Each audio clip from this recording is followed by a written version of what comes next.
नमस्कार। आप लोगों ने बहुत सारे वीडियो देखे होंगे जिनमें आपको ये ज्ञान प्राप्त हुआ होगा कि पुलिस अगर एफआईआर नहीं लिख रही है तो क्या किया जाना चाहिए।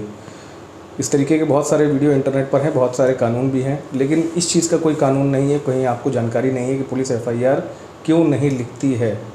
देखिए, ये डिपेंड करता है अलग अलग टाइप के अपराध पर कि पुलिस एफआईआर दर्ज करेगी कि नहीं एफआईआर दर्ज करेगी। सबसे पहले हम बात कर लेंगे उन साधारण अपराधों की जिनको पुलिस इग्नोर कर सकती है, जिसको पुलिस को लगता है कि इसको अगर बातचीत करके इसको टाल भी दिया जाएगा तो भी काम चल जाएगा, उसमें एफआईआर जिसमें नहीं लिखती है। जैसे कोई साधारण मारपीट हुई और तैश में आके मारपीट हुई और तैश में आके ही गुस्से में आके लोग पुलिस स्टेशन पहुंच गए,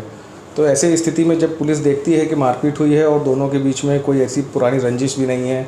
कोई ऐसा कोई कारण भी नहीं है कि भविष्य में इन लोगों के साथ में मारपीट होगी, तो पुलिस ऐसी बातचीत कराने की कोशिश करती है कि चीज़ें मीडिएट होकर ख़त्म हो जाएँ। उनको पता होता है कि अगर एफआईआर लिख गई तो एक परमानेंटली दोनों के रिश्तों के बीच में जो है एक कन्फ्लिक्ट चलता रहेगा और कन्फ्लिक्ट का कारण ये हो सकता है कि भविष्य में पेशबंदी मतलब कि एक दूसरे से दुश्मनी रखते हुए एफआईआर जो है उसको एक दुश्मनी का कारण बनाते हुए दोबारा लड़ाई झगड़ा करने का कोशिश करेंगे लोग। तो ऐसी स्थिति में पुलिस ये प्रयास करती है कि जिन लोगों के बीच में, जिन पक्षों के बीच में लड़ाई झगड़ा हुआ होता है, उनके बीच में सुलह समझौता करवा के बीच के लोगों को बैठालकर और उनकी जो गुस्से के जो मोमेंट से निकल के बाहर आते हैं एफआईआर लिखवाने के लिए, उसको इग्नोर करने की कोशिश करती है और अवॉइड की जाती है। ये सही भी रहता है बहुत मामलों में, क्योंकि लोगों का जो इस तरीके का गुस्से का व्यवहार होता है वो क्षणिक होता है। पुलिस इस क्षणिक व्यवहार को उनके जो है एफआईआर में अगर कन्वर्ट कर देगी तो फिर वो लड़ाई लंबी चल सकती है।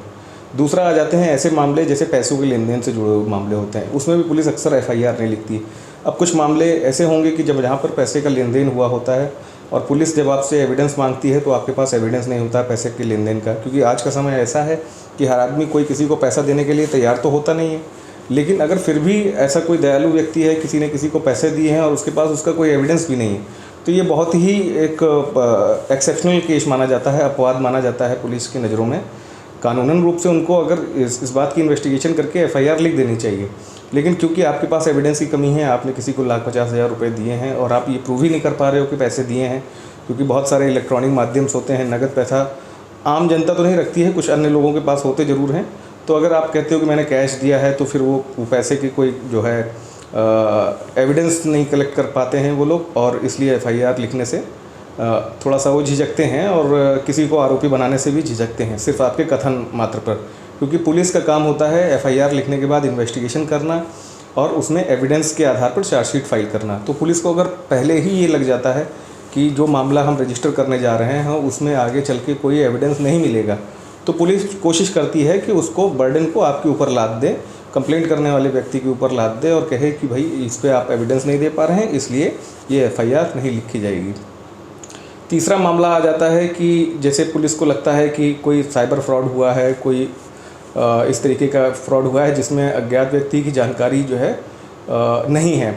तो पुलिस के सामने भी वही प्रॉब्लम होती है। हमारे यहाँ पुलिसिंग जो है वो है मजबूत है, लेकिन पुलिसिंग जो है जो क्रिमिनल्स हैं, जो इस तरीके के साइबर फ्रॉड करने वाले जो गैंग्स हैं, उन लोगों से उनकी धरपकड़ करने में तब भी कंपैरेटिवली थोड़ा सा कम सक्षम है। तो इसलिए जब पुलिस को लगता है कि इस तरीके का कोई इवेंट हम रिकॉर्ड करेंगे अननेसेसरी, अगर कोई सिम निकल आया छत्तीसगढ़ का, कोई सिम वहाँ का निकल आया और वो सिम को ट्रेस करते हुए पहुँचेंगे, उसकी डिटेल्स ट्रेस करते हुए पहुँचेंगे, वहाँ पर वो सिम किसी अन्य व्यक्ति के नाम पर निकलेगा, तो उनकी इन्वेस्टिगेशन आधी अधूरी रह जाएगी। ऐसी स्थिति में भी पुलिस एफआईआर दर्ज करने से मना कर देती है। इसी के चलते अब क्या किया गया है, पुलिस को कायदे में एफआईआर दर्ज करनी चाहिए, लेकिन अब क्योंकि पुलिस इस तरीके के मामलों में एफआईआर दर्ज नहीं करती थी, तो इसको लेकर मैं यूपी का तो जानता हूँ, यूपी आप लोगों को यूपी के बारे में बता सकता हूँ कि यूपी कॉप ऐप होता है, उसमें ऑनलाइन जो है साइबर फ्रॉड की एफआईआर ऑनलाइन दर्ज कराई जा सकती है, ताकि लोगों के साथ अगर अपराध हो रहा है तो उसको रजिस्टर किया जाए, पुलिस के एंड पे ना छोड़ा जाए उसको। आप ऑनलाइन ही उसके लिए ई-एफआईआर भी करके रजिस्टर करवा सकते हैं। कुछ मामले ऐसे हो जाते हैं जिसमें पुलिस एफआईआर जब लिख देती है उसके बाद में लोगों को लगता है कि अब इसमें जो है कॉम्प्रोमाइज़ कर लेना चाहिए, पुलिस को ये प्रिजम्पशन हो जाता है। तो बहुत बार पुलिस ये भी प्रयास करती है कि जैसे पति पत्नी के झगड़े हैं जो क्षणिक होते हैं कि आए और लड़ाई झगड़ा किया, अगर उसमें कोई ऐसी मेडिकल इंजरी हो गई है या कोई कंटिन्यूस ऑफेंस है कि बार बार मारपीट हो रही है, तो पुलिस एफआईआर लिख लेती है। वरना उसको अगर लगता है कि भाई ये पति नशे में आया है, अक्सर गरीब तबके के लोगों में देखा गया है कि पति जो है नशे में आता है और मारपीट करता है, पत्नी थाने पहुंच जाती है, पुलिस एफआईआर ना लिख के डांट डपट के उसको भेज देती है वापस, तो उतने से भी काम चल जाता है। वहाँ पर भी पुलिस एफआईआर नहीं लिखती है। अच्छा, अब पुलिस का एफआईआर ना लिखने के पीछे ये तो एक क्राइम से रिलेटेड कारण हो गए। कुछ जो बड़े कारण वो ये हैं कि पुलिस बहुत ओवरलोडेड है अपने काम से। जो पब्लिक यहाँ पर हमारे यहाँ जैसे किसी भी हम थाना क्षेत्र में रहते हैं तो पब्लिक टू पुलिस जो रेशियो है वो बहुत कम होता है। लगभग प्रोपोर्शन जो है वो अभी ये है कि 1,500 लोगों पे एक पुलिस वाला है, और ये रेशियो कम होना चाहिए।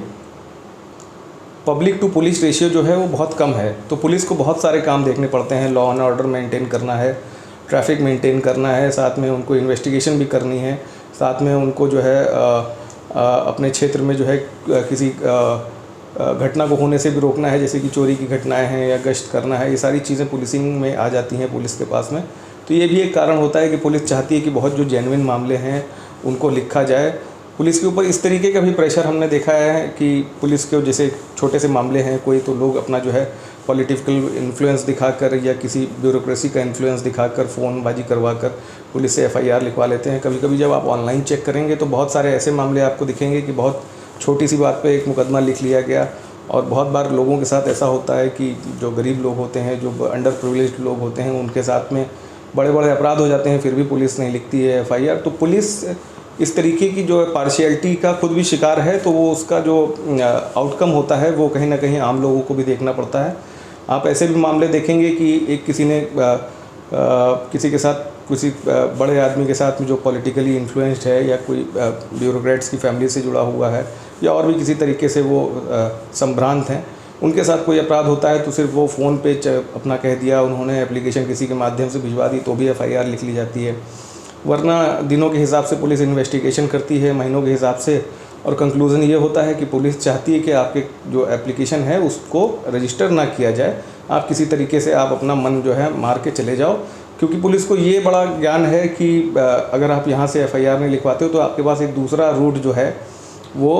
न्यायालय का है। अच्छा, न्यायालय के भी कारण यही हो जाते हैं कि न्यायालय इसीलिए ओवरबर्डनड है क्योंकि जो काम पुलिस को करना चाहिए आइडली